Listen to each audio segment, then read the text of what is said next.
Hey, good evening, everybody. Welcome into the FAAB Show, Sunday Night Fabulous Fun Fest. We do it every Sunday, 7 p.m. Eastern Time, live and uncensored. Michael Govier, at MJ Govier, G-O-V-U-S Victor, IER on Twitter, with Christopher Deary, at C Deary, 1999. Deary as in dearly beloved. Deary, what's going on? It's Sunday night. We're talking chaos, and we're trying to put it all back together for another week. Fab chaos. I'm ready to roll, man. It's a nightmare. What's a nightmare? Is there anything fun about baseball right now? No, I got murdered in all my leagues this week. It's just like, yeah, I look around at all my leagues and things are not going great right now. No. And last week it felt the same way, but I chilled back. I was like, all right, I'll just kind of, But now it seems like it's perpetuating itself a week later, and I'm starting to get concerned. It's been a frustrating week for sure. If you have Giancarlo Stanton, you're having a great week. He's on a tear right now. He's crushing the ball harder than anybody else in Major League Baseball, and he has not been hurt. So it's been a great. You're already on your way to getting the return on investment because he was going. Yeah, I remember I took him 165. Okay. This was in January though, so people were already like, "Oh, he'll be hurt for sure," and it's a different type of draft than the one you'll do in March, but. That's been great returns for me, and that's like one of the only positives on that team because I drafted Victor Reyes, 197th. Oh, God, yeah. Yeah, I mean, Stanton, the last 2 weeks, he had a nice little 13, 14-game hit streak going. He didn't really get another hit until today in the series that they had rolling, but he's been nice. He's absolutely murdering the ball. He's batting near 300, and people will say it's a matter of time before he's hurt, but he's healthy right now. He's one of the few guys that are healthy. And then, we had some postponed games today. So if you're in a head-to-head league, that may have fucked you a little bit. So, a lot going on. That definitely did fuck me. Kenta Maeda not pitching. I pitched 4 guys today. 3 of them that did start couldn't get a win. And then, of course, Maeda gets postponed. I needed 1 win out of 4 starts. Of course, nothing. Absolutely nothing. And that included Alcantara, Mike Minor. I mean, some decent starters, but that's how it goes, right? Relievers get the wins these days, not starters. Yeah, it's been rough. I was lucky. I was able to pick up Nick Pivetta, got me a win. I was also able to pick up Herman, who did not get a win, but he went 6 1/3. He gave up a home run to Schwarber there in the 7th, but that's okay. He did what I needed to do, but it just wasn't enough in my head-to-head leagues. I'm losing in every one of them this week. Well, what's up, everybody? Everybody's here. Ryan's here. Jasper Springer's in the house. Jasper's a new follower of the show this week. He lives right over in Indiana, Goshen, Indiana. Good to see you, my friends. What do you got for us? If you guys got questions, pop them in the live stream. We'll talk about them. What are your conundrums? Are you looking to pick up players? Are you looking to drop somebody? Is it time to make that move? Do it all right here, live in the comments, and we'll talk about it. And, of course, you can follow the show, Plausible Podcast, 2 L's, 2 Z's, on Twitter, Facebook, our YouTube channel. Utah. Which you can always sub anytime you want, and we would love to have you aboard. That's where you get the most out of this show. Being live. For this show, more than the other 2 shows during the week on Wednesday and Friday, you need to have kind of more of an instant reaction and make these moves. Although, if you have a daily league, this won't be as pressing. But for those of you that are playing in weekly pickup leagues that kind of make moves on Sunday nights, this is definitely the show for you. But it's all actionable information. We're going to talk about team schedules, streamers, 2-star pitchers, all that stuff right here. But just remember,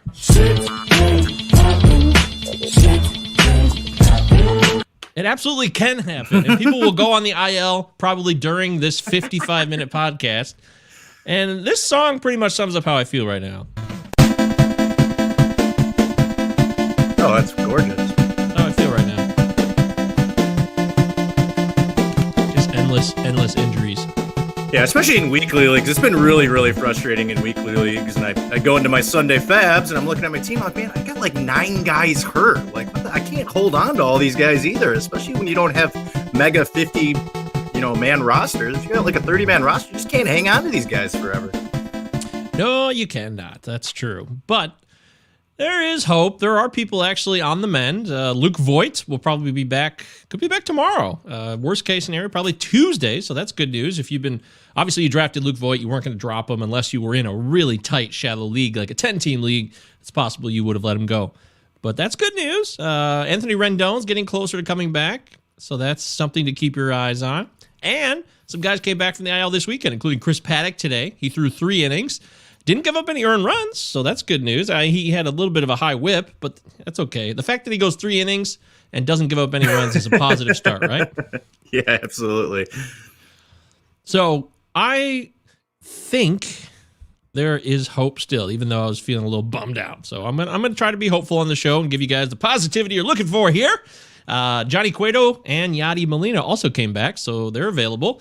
Yadi Molina was looking really good before he got hurt. He's an old man. He's 38 years old. He's a catcher, but he provided value, and I don't expect you'll get the same value you were getting from him, but in this chaos world where catchers are platooning more than ever and they're going on the IL, having someone like Molina, if he's healthy, could actually be a benefit.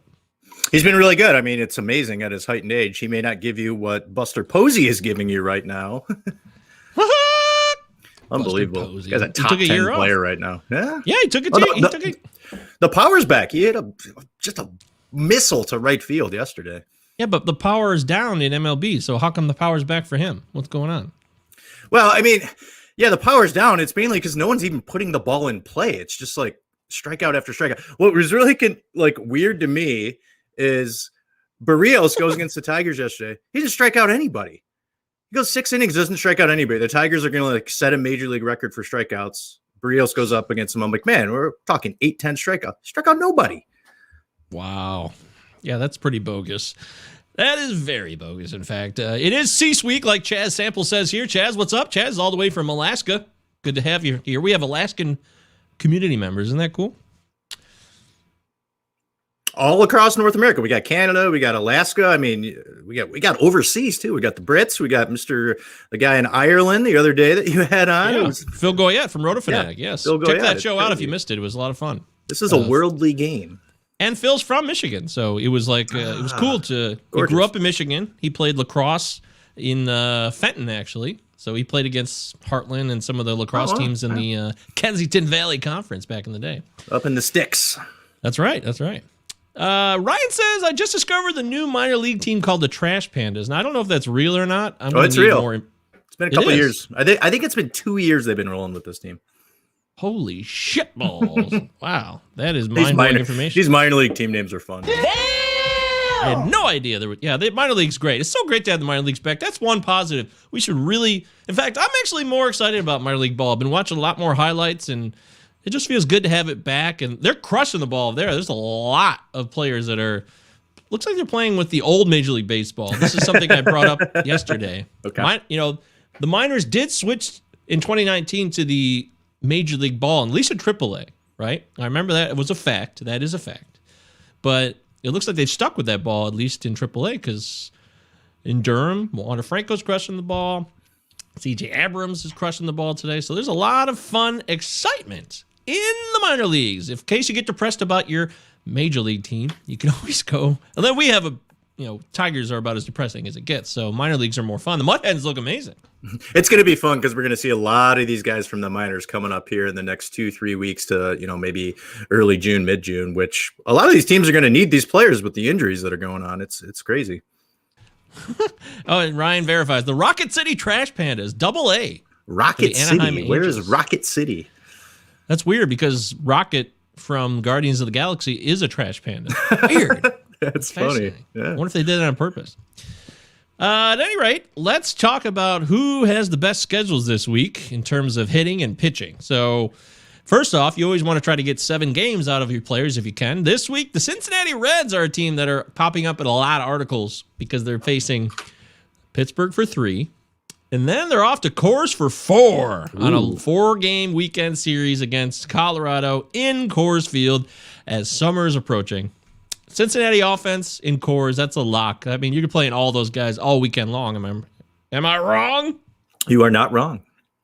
I didn't think so. And then, of course, the Rockies themselves have 7 games this week. They have San Diego for 3 and Cincinnati for 4, like we said. And that's all at Coors. So that's 7 games of Coors Field offense all week long. It's going to be good news for those Rocky Bats. Not so great news for the pitching.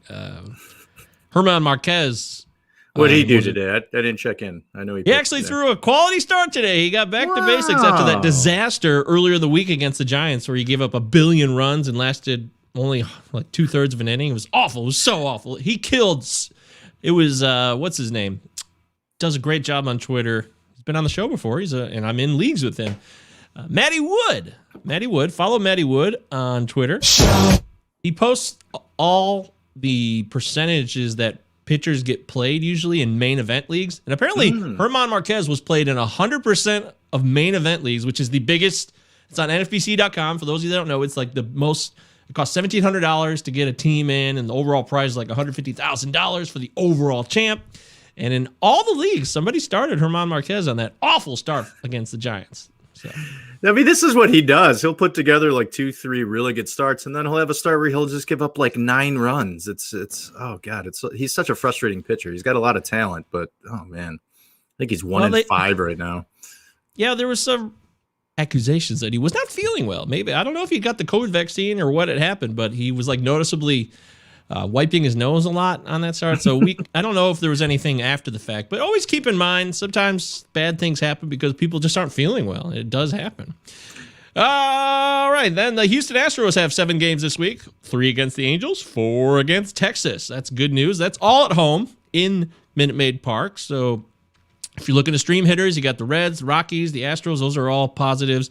And then as far as any other teams, it becomes a little more murky after that. But the Yankees do have 6 games this week, and they're taking on 3 against Baltimore and 3 against Tampa. So it's a late schedule tomorrow. Oh, yeah. It's going to be a boring one. Yeah, real boring. So take the day off. Good. It'll be a good day to get away from baseball on a Monday. It is Mother's Day. A happy Mother's Day to all those mothers out there, of course. Mothers! We're shouting all the mothers out there. There's a lot of them. Created a lot of you that are watching this show right now. And created, of course, me and Deary. Congratulations to our mothers. Well done. Thank you for that. You're right, Deary. Tomorrow we have 6 games on the schedule, and they're all evening affairs. So, yeah, it'll be a lighter, sparse day. If you're frustrated, do your FAAB bids. Get all your work done tonight. Take Monday off, just like Deary said. That's some good advice. Take a day off to breathe.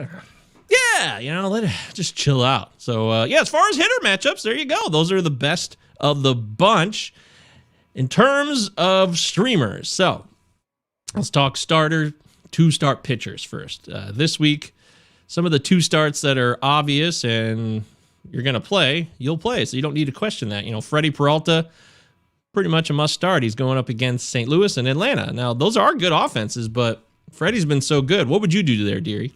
I'd probably start him. His last start was, I think he gave up 5 runs. I think it was on maybe Wednesday or Thursday, so he didn't look too hot that week. But he's been pretty good. If he can just stay away from the walks, I mean, he's a high strikeout guy, and Brewers are playing pretty good ball right now. So I'd say both those starts, he probably gives up 3 or less.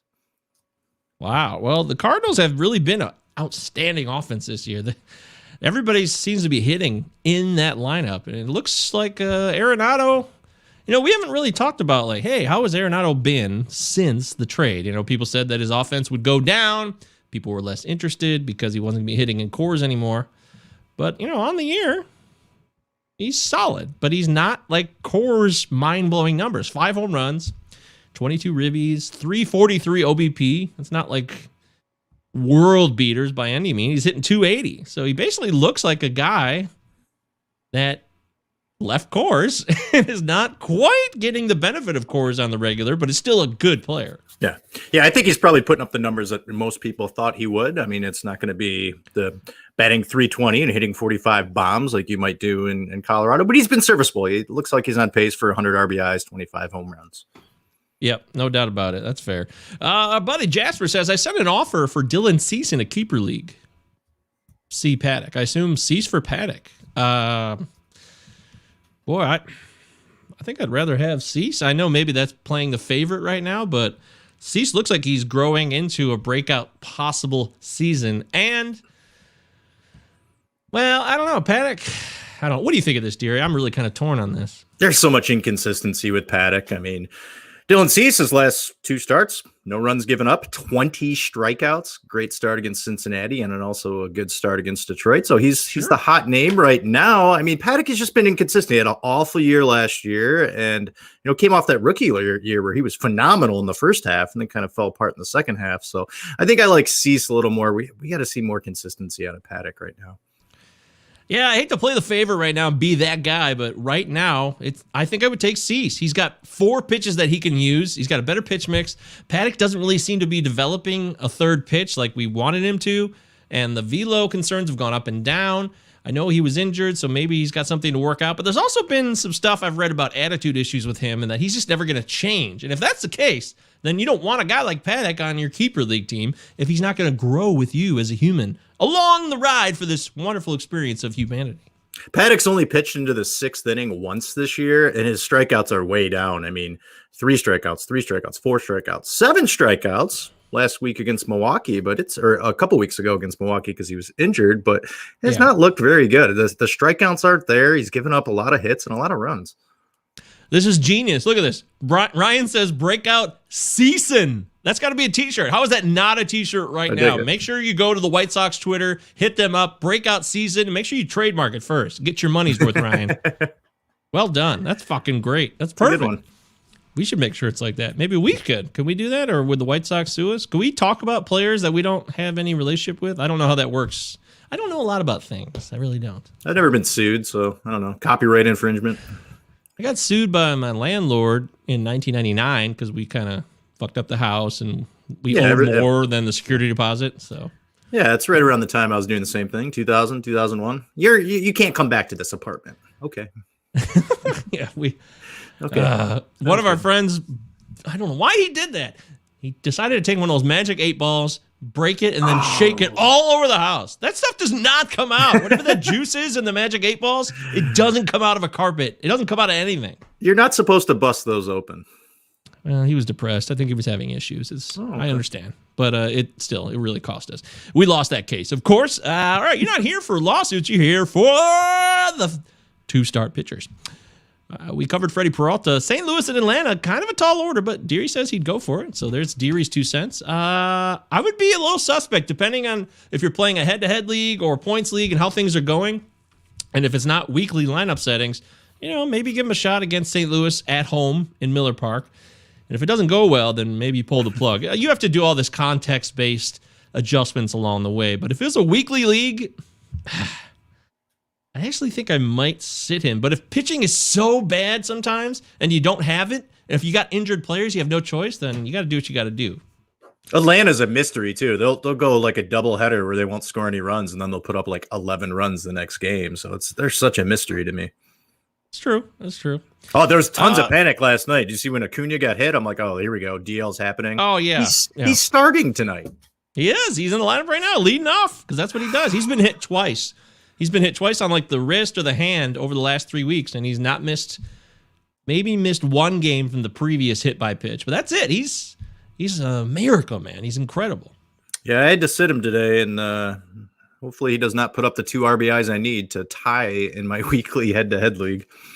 No, it's already over. That you said, congratulations, Mick Pivetta helped you out. I went against Mick Pivetta in my home league, and it cost me. So congratulations to Gofo, kicking my ass. And then he just traded. Check out this trade real quick. So he's beating my ass, and he looks to be one of the favorites this year to take down my home league. He's a former multi-time champ, but he hasn't won in about 6 years.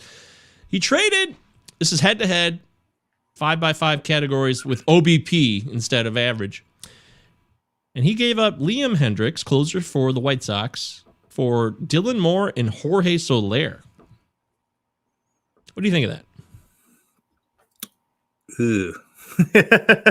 I mean, so Hendricks has been weird. I think he has 6 saves on the year, but he's been giving up home runs. I think he's given up 3 home runs, and he's blown a couple save.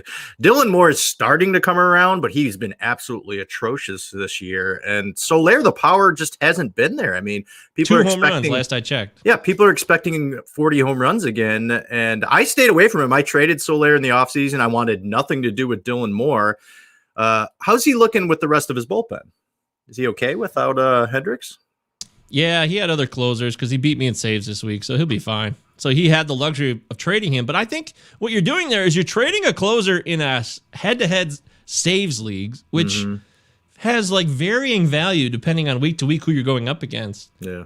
But Jorge Soler is not going to hit 2 home runs all year. So what he's doing is buying low. It's very, very smart.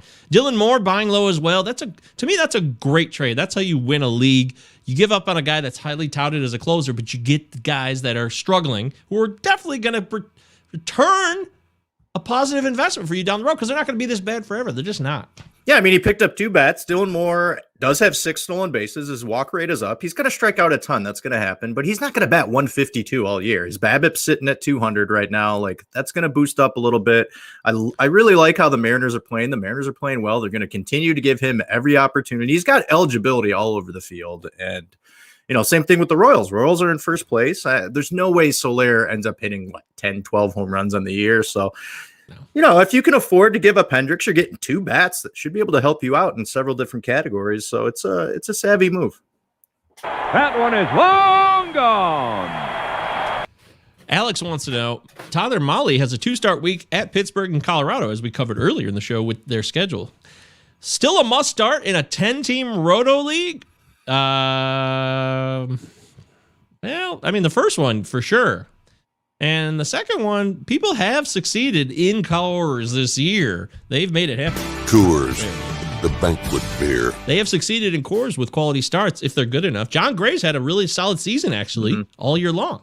So, the Rockies, they're not as formidable as you would think. They have the boost of Coors, but they strike out a ton and really are hit or miss. But they've had a recent offensive surge, so I'd be a little concerned. Charlie Blackmon's starting to come around a little bit for them after a really bad first month. And Tyler Mahle has been incredible until his last start against the Cubs, where he gave up 6 runs. Before that, he was really, really impressive. His ERA was, I think, sitting at about 1.5 till he gave up 9 hits and 6 earned against the Cubs. I think in a 10-team league, I would look elsewhere, to be honest with you. See if there's a better 2-start pitcher with better matchups. Because in 10-team leagues, you have that. I would think you have the option because there's just going to be a shallower pool of players that are on rosters. There's got to be some good streams out there in a 10-person league. Stream. That's a good song. We should do that. What about Alex Wood? Is he available in your 10-team league? He's got Texas and Pittsburgh this week. That sounds really juicy. Texas at home in San Francisco. I guarantee throws a good start. And then at Pittsburgh, Pittsburgh is feisty enough. You might be surprised if you actually look at their numbers, but it's still Pittsburgh. I would consider Kyle Gibson if he's available. He's going against San Francisco on the road and then at Houston. And Kyle Gibson's been incredible. He continues to just be the man. We were wrong on this one.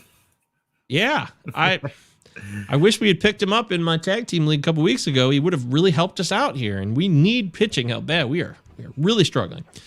Adbert Alzolay is another one I'll give you. Adbert Alzolay. I guarantee Alzolay is available in your 10-team league because I picked him up in a 15-team league last week. So he's got Cleveland and Detroit this week. They're both on the road.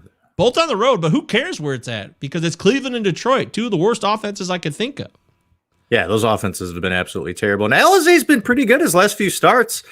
It's kind of a rocky beginning, and a lot of people did like him, but last couple starts, only 2 earned runs in both those matchups, 7 Ks, 6 strikeouts. He pitched into the 6th and into the 5th against the Dodgers, so he's looked up pretty good. Walks are down, starting to strike some guys out, so he's a guy who has been pretty consistent. I think people were kind of out early on. He had 2 kind of rough starts against Milwaukee to start, but his last 3 starts pretty solid. I think that's my guy. That's my play. That's my hey, he's not the most obvious play, but he's been pretty damn good, and he might be available in a lot of different type of leagues. I think that's my play for the week, Adbert Alzolay. He's been fantastic, and he's going to continue to be good. I think he's on his way. He's growing, and I like him a lot. So that's my call there. There's other options in different types of leagues, depending. Real quickly, Mad Bum, it's got Miami and Washington, both at home this week in Arizona. Nathan Eovaldi has got Oakland and the Angels at home in Boston. Brady Singer's got Detroit and then at Chicago, the White Sox. So, and Matthew Boyd will be back this week after he's skipped a turn of the rotation with knee tendonitis issues. He's got the Royals and the Cubs as of now, both at home. Any interest in Matthew Boyd? Royals and Cubs at home? No.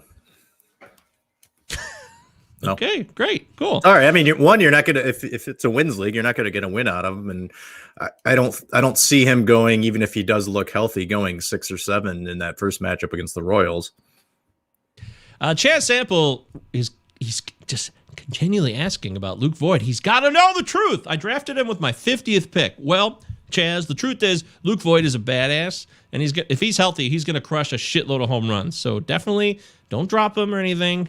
Play him. And then enjoy the return on investment because he's in a good lineup too. The Yankees they're starting to get things going. I feel like they're picking it up a little bit. And Luke Voit, when he's healthy, man, what he did last year was, crazy as fuck. Short ass sample season, but he had 22 home runs in 60 games. But that's the kind of power he really has. Well, the good news is he's coming back, and pretty much everybody is healthy right now on that team. LeMahieu hasn't really lived up to his value. Gleyber Torres has been able to get on base. Finally hit his first home run today. Smashed one 415 feet, but Judge has been healthy. Stanton has been healthy, and you're going to slot Luke Voit like right in that lineup. Move Gary Sanchez way down that lineup because you don't need him anymore. So Voit is going to be a really, really nice addition for any teams that held on to him. Well, Sanchez, it's over, man. I mean, he's just not playing. Higgy's playing 3-4 times a week now. How many times did Sanchez play this week? Like twice, maybe? I'll double check. But he played today. He had two guys on. He was up to bat. And he was really battling in this at bat. But the pitcher had made like 4 consecutive mistakes where there were fastballs right down the middle of the plate, and Sanchez was just fouling them off. But like these were balls that he should have been putting in the upper deck at Yankee Stadium, and then he ends up striking out on just like an inside pitch that was clearly a ball. It's strikeout or nothing. You can't even get home runs from him. He's got 3 home runs. So I it's at a point where he's rotating with Higgy, but I think Higgy might end up getting all of the the play right now, and Higgy's a better defensive catcher as well. Gary played 3 times this week. Okay, and they had a full week of games with Houston and Washington. So he's basically splitting time at best, but he did hit a home run on Friday night. So his only hit this week.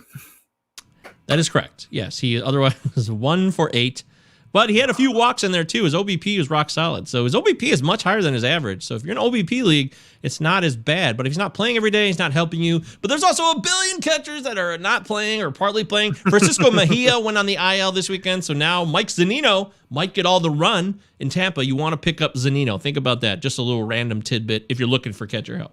And that's a bat that's going to give you power. He's going to strike out and bat 210, but he's one of the few catchers that has like 20 plus home run power. Alex says that Higashioka also homered off Scherzer. It's his job now. There's a declaration of fact. Wow. I like it, Alex. Bring in the heat. I will say, Scherzer did strike out, 14 Yankees, though? That was pretty damn good. Yeah, they still lost the game somehow. Yeah, but it shows that he still got it, so that's good news. I like that because I believed he could still have a lot of high K volume this year, and it looks like as long as he's healthy, that will still happen. Okay, so we'll move on from 2-star pitchers. That's pretty much it. A couple other quick ones that I like. Luis Garcia of the Houston Astros. He's sneaky, even against the Yankees squad, which is heating up this past week. He struck out 8 in 4 2/3. That guy's got some good lettuce. Yeah, he does. Fresh lettuce. Booger lettuce or weed. You ever play that game? Remember that game? It's a classic. One. It's a great game. What is that? It's a booger? Booger, lettuce? It's lettuce. Or weed. Oh, is that weed? Yes. What is it? I haven't played it in a long time. We're overdue for a game. You need a shitty house to live in, though, if you're going to play that game. Like a question, not like a total dump, but a kind of a shithole.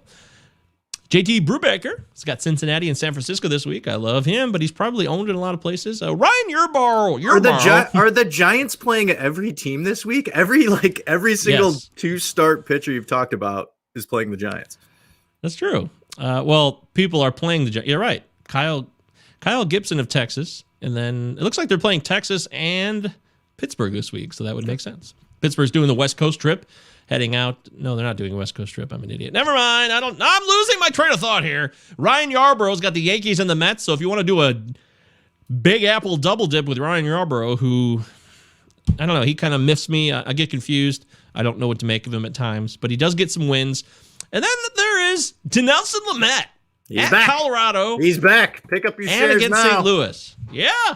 Is it for real? Colorado and St. Louis? Is this for real? I don't know, man.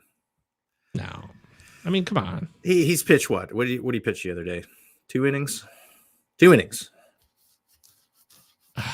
2 innings against Pittsburgh. Gave up 4 hits. No strikeouts. Yeah. Hey, do you know this guy, Chris? Chris? What Travis Bennett. Oh, he knows you. Going on? I I don't know. Milk What do you Dud. mean you don't know? Come on. You're lying. I don't know Travis Bennett. Oh, well, he says, what's good, my baby boy? I This told is you I would tune in. creepy. Oh He's my tuning God. in. What the My legs hell were is literally going shaking on? from the back rub you gave me last week. You were definitely worth the $50. What the hell is going? Yeah, I don't know what's going on That's here. my wife. I hate giving any type of back rub or foot rub. Sorry, Travis. You're looking Wow, for that was rando. Chris Deary, the journalist that lives in Canada. Hey now, says Ryan. Yeah, that was that was fun. Jasper wants to know, I have Alejandro Kirk on all three of my teams this year. I'm hurting at catcher. Oh, that's just a general comment. Yes, you would be hurting at catcher. Mike Zanino, cheap pickup. He's probably going to play every day now if there's no Mejia.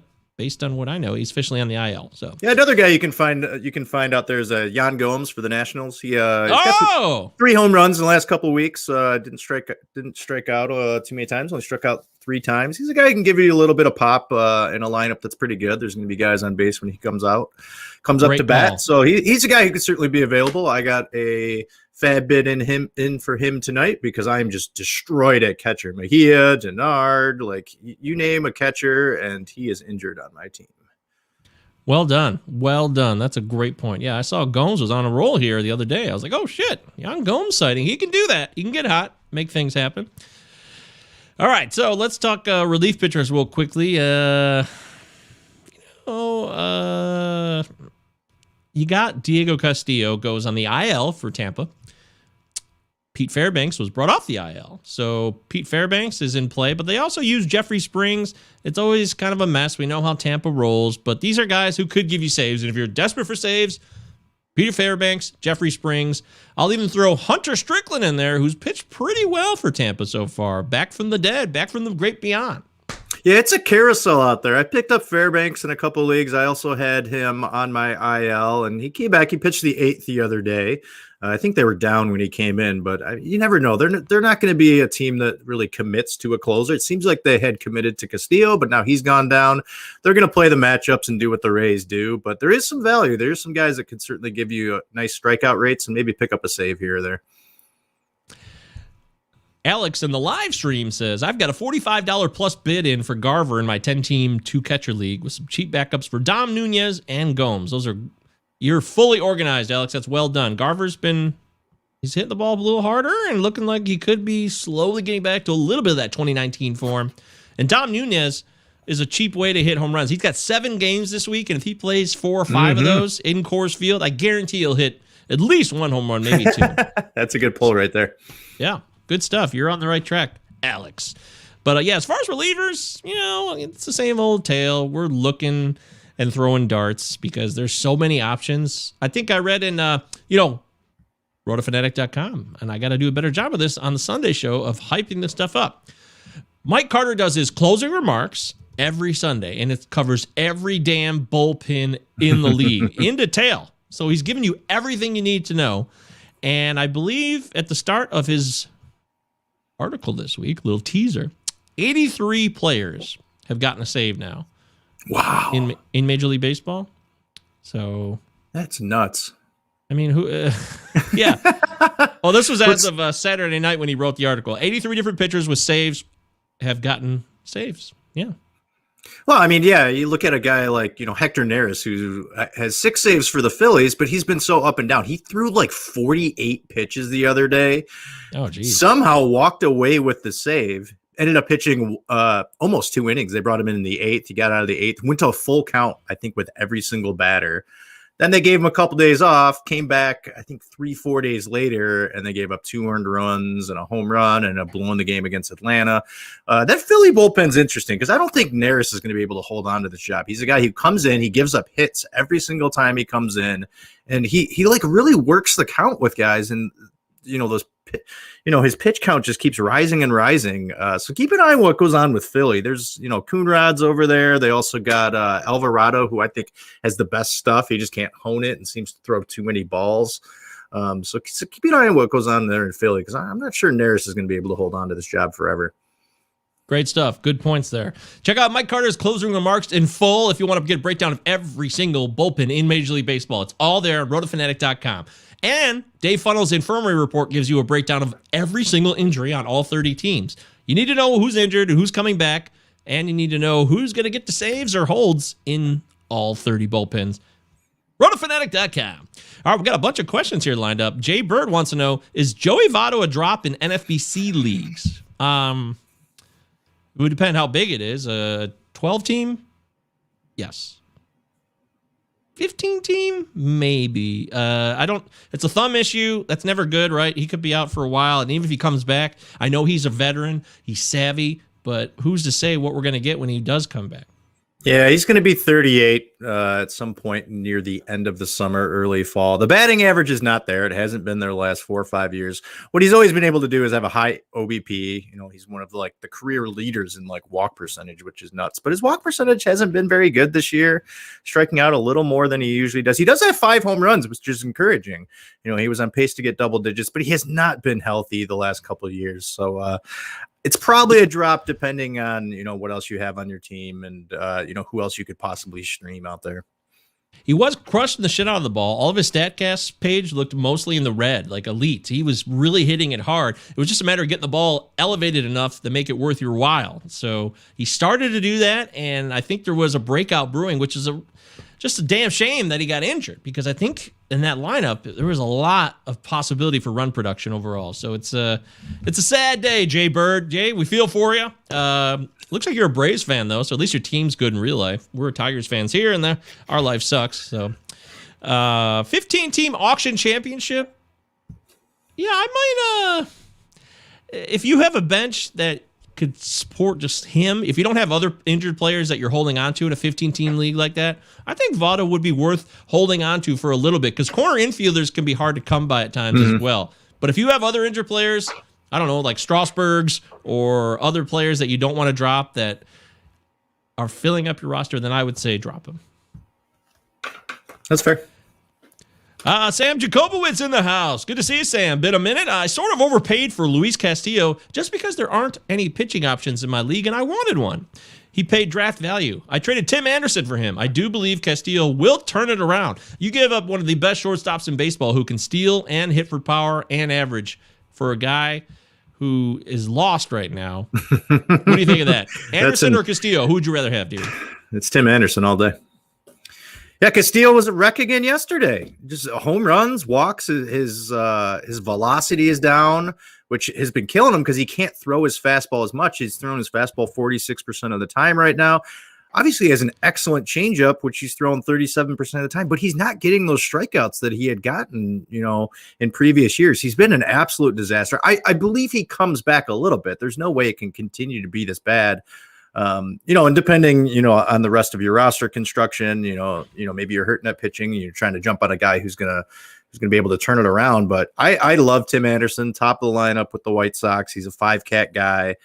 So in your case, I really hope Castillo turns around. I have no shares of Castillo, but I am a fan of him. I know plenty of people that own him, and it's just been a mess here. He was really good in 19 and 20. And I hope it starts to turn around here for him. Well, Sam does say his career number shows he gets off to slow starts, especially in April and early May. True. So that's fair. I mean, he's not going to be this bad forever unless he's actually hurt or there's something that we don't know about. Otherwise, he'll probably figure it out at some point. So, but I just wouldn't give up Tim Anderson. I love Tim Anderson for so many reasons. When he's healthy, he can do it all like he did last night.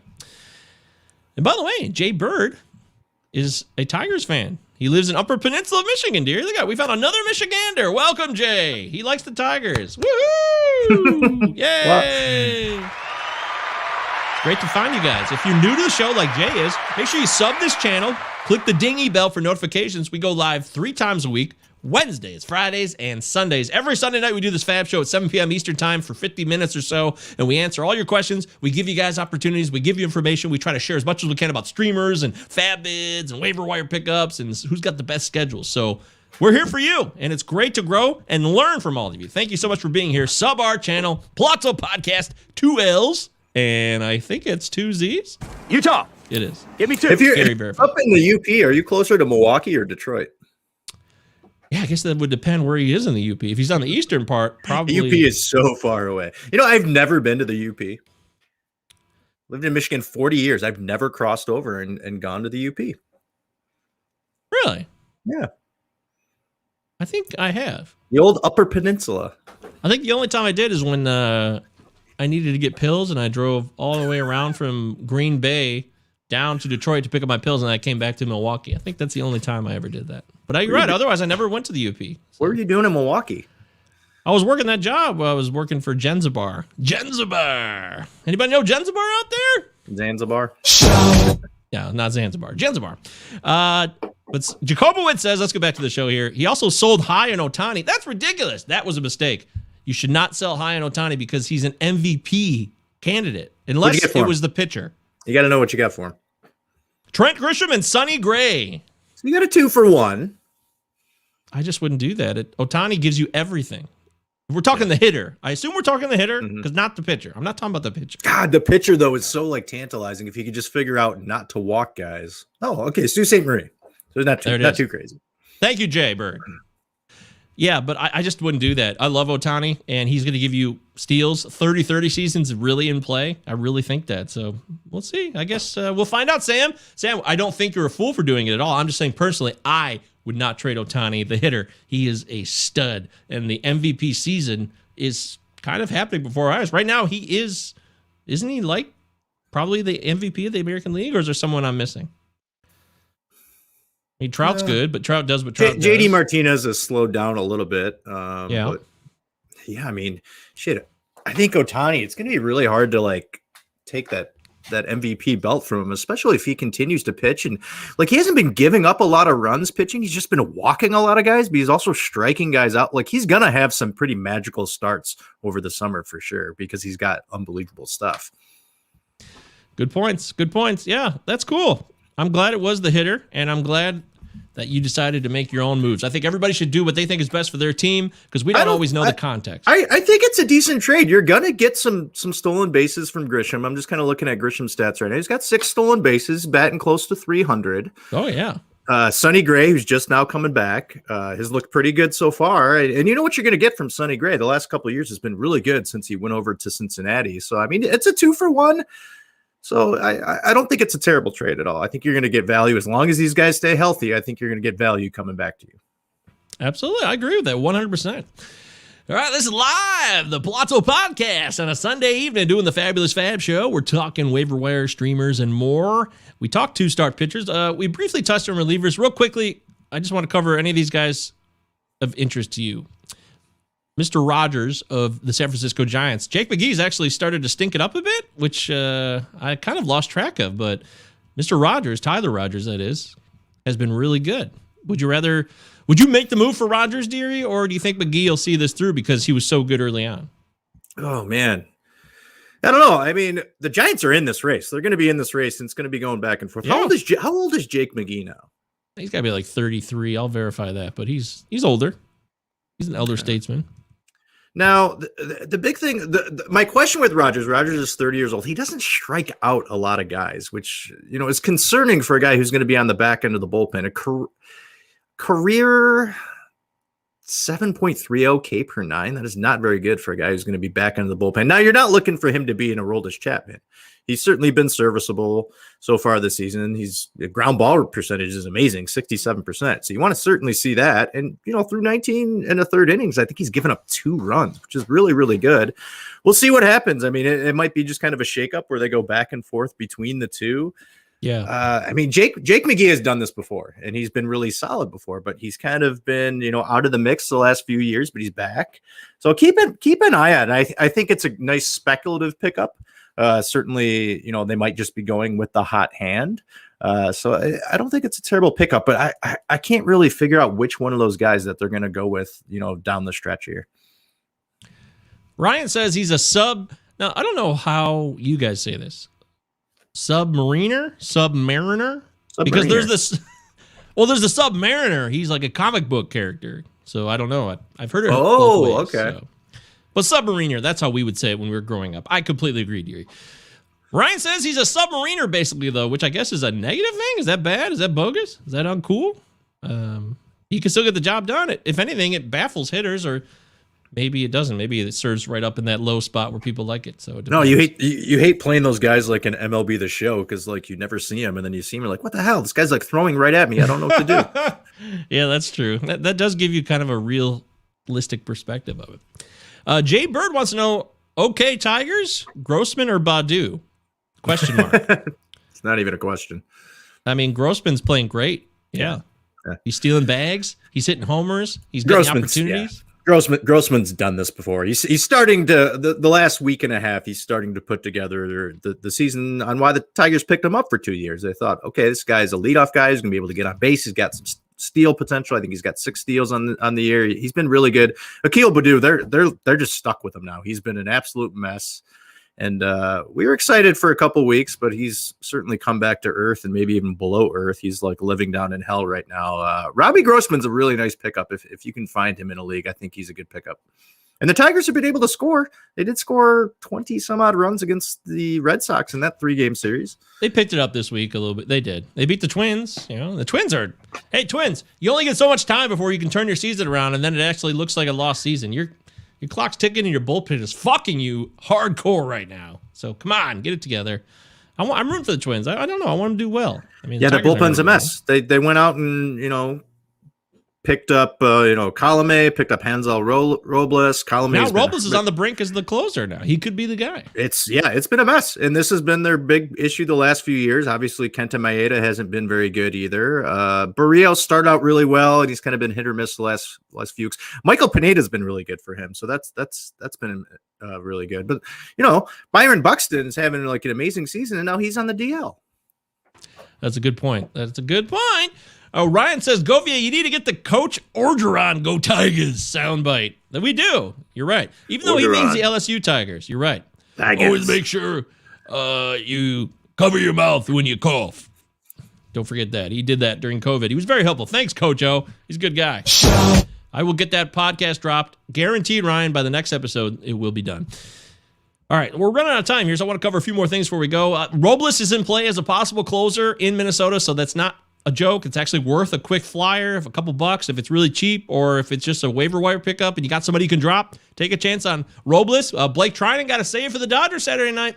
I always liked Trinan more than Corey Knebel in terms of supplanting Mr. Jansen in LA. So consider making a move on Trinan. It's worth a shot if he could do it cheaply. And then Colorado's a mess. Arizona's a mess. Both of those situations I don't have an answer for. Do you have an answer for either of those bullpens? No, I don't. Especially Arizona. It's like, all right, Stephen Crichton's the guy. And then like he doesn't pitch in like 5 consecutive days. And it's like, okay, so get rid of him. There's probably like 10 to 13 bullpens where you just have no idea who they're going with. And, guys are just getting blown up. There's very few bullpens where it's like, okay, 9th inning, Aroldis Chapman's coming in, Liam Hendricks is coming in. And then, of course, the injuries are just like, it's just nuts. Yep. Yeah, Kevin Ginkel, another guy who I really liked. I picked him up, and then he didn't pitch in like 6 days. I'm like, what is going on here? Yeah, and the one time he did pitch, he got murdered. Yeah, so Ginkel has been a big disappointment. So many bullpen disappointments. This past week, there was guys that we all count on that destroyed us. Lou Trevino got destroyed in one outing. Josh Stomont got destroyed in that one outing earlier this week. Just huge blowups that destroy your ratios, and it sucks. It just seems like it's making Craig Kimbrell look like a guy that is someone that you might want to go out and trade for because he's been dependable, and he's gonna close the door here in the back end of the bullpen for the Cubs. I'm trying to get a trade put together. I have a decent bullpen, but I'm just trying to boost up my saves a little bit more because I do have Liam Hendricks and Chapman, but it's been weird. Like they don't always like the White Sox keep murdering people in this last week. So it's like Hendricks isn't getting the opportunity. The Cubs seem to play in a lot of really close games. They're a 500 ball club, and Kimbrell's been great. And he's got great strikeout ability right now. That makes sense, and I'm actually down with that. The only question I have is, what if the party ends, and then you're like, shit, I'm stuck with this guy. I thought we were going to have some stability, and then that falls apart. I'm not saying that will happen.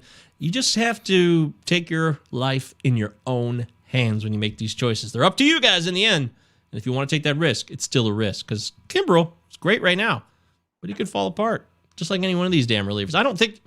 I mean, Ian Kennedy leads the American League in saves. He's just not a reliable pitcher, though. But it's not going to last. He's got 7-8 saves. He's got 10, I think. He's got 10 saves. It's stupid. Jesus Christ. It just can't last. It can't last. I'm not buying that. It will last. But enjoy it while it can and sell at the right time. That's how you win your league. Sell high when it's right after you get a lot of value out of it. And then buy low on players like we talked about at the beginning of the show with that Soler and Dylan Moore trade. Buy low on these guys. They can't hit 200 all year. They can't hit one home run all year. It's just not going to happen. Those are the basic law of averages. All right, let's talk hitters real quick before we get out of here. Rowdy Tellez is getting a lot of run. People are getting excited about Rowdy. He's back up with the big league squad. Any interest in Mr. Tellez on that Blue Jays squad? See, is he getting all the run right now at first base? Because I saw Springer went back to the DL. Hey, what a shocker. George Springer back on the IL. It's hard to believe that something like that would happen, but it's true. Yes. So Rowdy's getting some DH then. Yeah, Rowdy's played the last 3 games. He hit a home run today, 2 for 4 against Houston in a loss. So they need to bat him like right behind Grichuk, who's been really good. They should bat him 6th. Because you know who's been absolutely garbage this year is Kevin Biggio. He did hit a home run over the weekend, though. I'm just saying. He did get on base, I think, 4 times on Saturday, but he has been a mess. It's been a strikeout machine. Brian K makes it in right before the show ends. Brian, thank you for being here. One of our go-to. This guy's a hardcore fan of Palazzo Podcast as there ever was. He said the dude still hasn't cooled off. I'm debating if I should get an Adolis Garcia tattoo on my lower spine. I think you should. I absolutely think you should. Right now. Do it. Right? No, you need to get a tattoo of Adolis Garcia's biceps. Ryan says are nuts. These biceps are insane. They are. I've never seen anything like it. You're still amazed by his roided out biceps. I also think the party is going to end very soon. Don't be a party pooper, though, dearie. Come on. Ryan says, Brian K, hit up Chris. He'll give you a back massage before the tap. That's right. Yeah. This is becoming part of the show now, dearie. Come on down. Oh, did Adolis hit another one today? He's got 9 total. That's all I know. Wow. Brian K's loving it. I would sell high on that one. I guess he could have a first half of just 20 home runs. You're like, wow, because with all the power outages we've seen around baseball, it's kind of hard to dismiss what he's doing. But I agree with you. At some point, it'll just be strikeout fest. It'll go the Akil Baddoo route. Yeah. Which, no offense to Akil Baddoo. We love Akil Baddoo here. Everybody knows that. But I don't think that batting average can stick, at 275. I think that comes back down to more of like a 230 to 240. But he's got power. I mean, the guy, if he can get the run to be in an everyday lineup, at this point, it doesn't seem like many guys are going to hit 30 home runs. And Adolis Garcia is well on his way to doing that. Very good. Very good. If you can live with the strikeouts, because those are going to be there. Yeah, that's your call, guys. You have to live with yourselves every day. That's it. We got to wrap up the show. I got to do another show called the First Day Podcast. It's about mental health and addiction and stuff, and it's really good for you. But we will be back on Wednesday. We have what day is this? The 9th. That's right. Not this week. No guests this week. I think we're back to just you and me this week. But we will have Alex Fast. He's going to be on the Spalzo podcast the week after next. Friday? Oh, the week after. Yeah, the May 19th show, I believe. So all right. That's going to be fun. Exciting. It will be fun. We've never had Alex on the Palazzo Pod, so it'll be a milestone for us. That's going to be a long show. It certainly is. And I'm sure we'll have a few laughs. We'll learn a few things about baseball and ourselves. And we'll probably talk about the Baltimore Orioles. But in the meantime, we've got plenty of content for you. Don't forget to go to rotofanatic.com, read closing remarks. It's all about every single bullpen. And the infirmary report covers every injury on every team and who's coming back. If you're new to the show today, like Jay Bird, thank you so much. We got to know a fellow Michigander like Jay. Subscribe and hit the bell and be part of this 3 times a week. Sundays, Wednesdays, and Fridays. We do every show. We try to do it roughly around 7 p.m. each show, but sometimes it varies on the Friday show. But usually Sundays and Wednesdays, we do it at 7 p.m. Eastern time, and we're always there for you guys. You got questions, Palazzo Podcast at protonmail.com is the email. You can also DM us on Twitter, Palazzo Podcast, 2 L's, 2 Z's. Utah. That's where we are on Facebook. And, of course, this YouTube channel that you're watching right now. Deary is at CDeary1999. Deary as in dearly beloved, not as in the hoofed, antlered animal that crashes into your car once or twice a year. And I'm at MJ Govier, G-O-V as in Victor, I-E-R on Twitter. Is that about covered, Deary? Yeah, we're good to go. I'm excited for Wednesday. Woohoo! All right, great. Everybody, best of luck with all your bids, all your waiver wires, all your streamers this week, and we'll catch you guys on Wednesday. Until then, Palazzo Podcast. Keep your head up. Bye-bye.